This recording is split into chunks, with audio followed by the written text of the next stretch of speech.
Hello, my darklings, my lovelies. How are you? I got goodies to share today, and I want to send a huge thank you to the shop, Left Hand Slaps on Etsy. You guys totally have to check them out.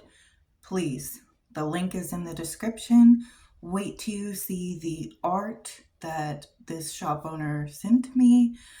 It is gorgeous creations, and I'm so grateful and so happy to have received this. So thank you so much to Left Hand Slaps, and you are very appreciated. And thank you for supporting the channel.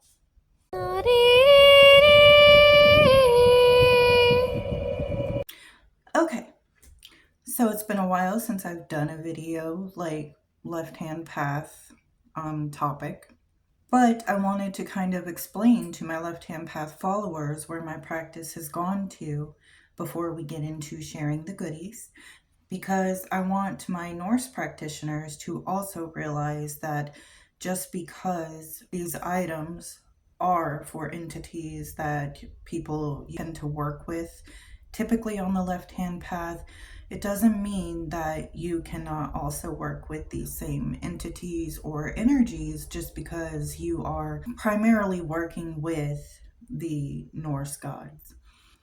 See, I practice Thursatru, and this is a form of practice where you basically take the Norse deities and you work with the energies of them on the darker aspects of the entity. So I can work with either Loki or Odin, for example, and to me, that's the same energy as Lucifer. In my own practice and in my own work, I've come to find that really they are the same energy. I've grown from looking at like the gods or demons or what have you as a limited form, because they're beyond that, in my opinion, from my own work. They're not like us in the way that they are limited in a body, a physical, manifestation like we are on this realm. So, really, they are an overall energy that can manifest on our realm during evocation, invocation, what have you. That's just one example. But ultimately, that is not who they are. They're more than that, just like we are, right? So I work with the energies of the entities now versus looking at them like a singular person, if that makes sense. Because sometimes when you work with them and as you get further on your path, you will realize that it's so much more beyond our comprehension what a lot of this is. And I mean, that's part of my work right now in practice, is understanding who they are so I can build that connection and relationship with them that much greater. Okay, so let's get into this. This can help every practitioner. I mean, if you look at it like I do with the energies, I have to show these off. They are brilliant. So the first one, we got a Hecate sigil. These are beautiful. Look at that. Greatly priced, and it will look great on your altar, but also ritual. My ceremonial and ritual magicians, yes. I charged these last night, consecrated them, and I'm already feeling energies. So I'm very happy about that, especially like Hecate's energy. If you guys followed me for a while, you know I have worked with her extensively before my path led me to where it's at now. Next, we have Lucifer's. Oh my gosh, I am in love with this one. The wood on it is gorgeous. The sigil's gorgeous, and it glows. It glows. It freaking glows, guys. Like, come on. Imagine it. Ritual. You're doing an evocation. and you have this glowing sigil in your circle. Like, how much more magical can you feel or get?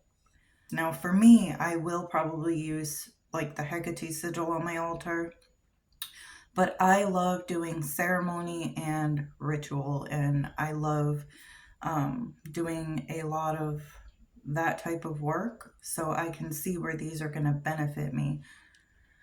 Now, these can also help, just a little side suggestion, on building your relationship with these spirits if you want to work with them. I highly recommend using these things because you can use them as a link or a portal.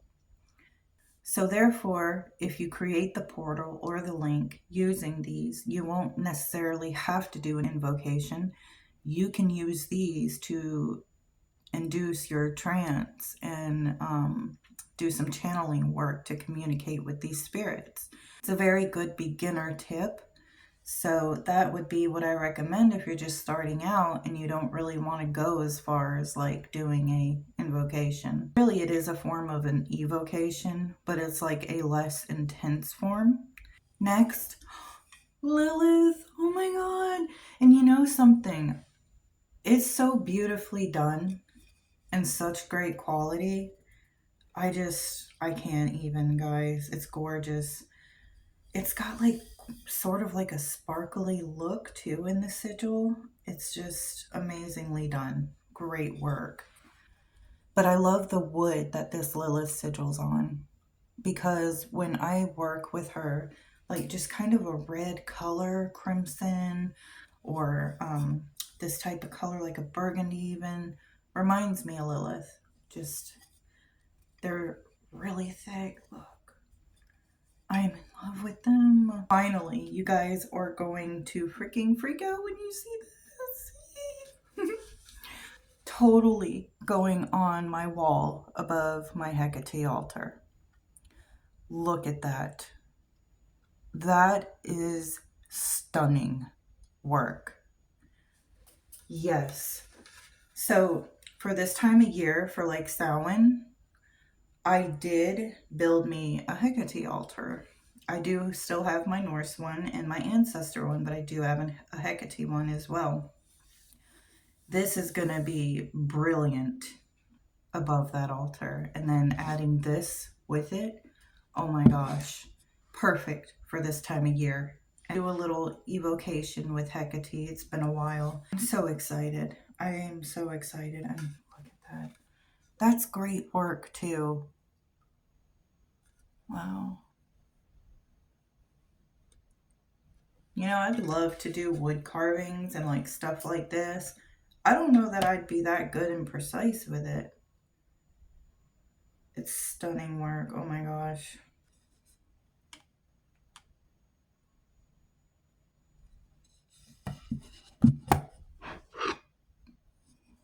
And for Lilith, when I do